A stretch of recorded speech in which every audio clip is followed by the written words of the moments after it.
This too also has improved tremendously. And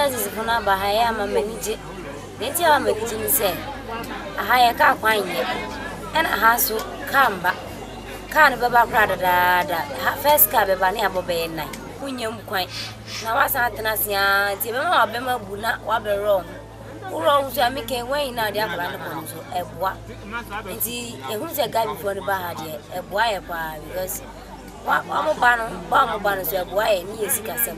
But Rabba won't find. Well, I gave before. No, I hope for no more day waiting for nobody. Viano. Scout said I call him minor cry, nay, save.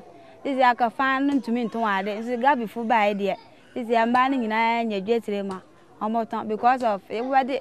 Lord fair about call by ban. This is our mobaha. I'm a dorm bahanti. Ama. This will be any jet ray, and here's cafe.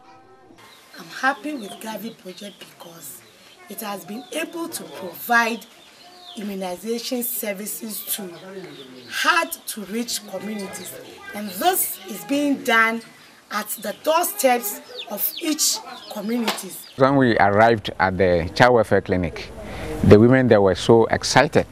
First, because they appreciate the fact that the service has been brought to their doorsteps, and most of them were talking about hitherto they would have either walked a distance of over 5 kilometers to reach the nearest place, and only God knows if it were raining what would happen to those women and the children, or even if it is sunny, the scorching sun, carrying these little babies along those are just to get this service done. The Ghana Health Service, through the District Health Directorate, has and continues to provide great support to the project in all the project districts, in line with its slogan of "Your health, our concern."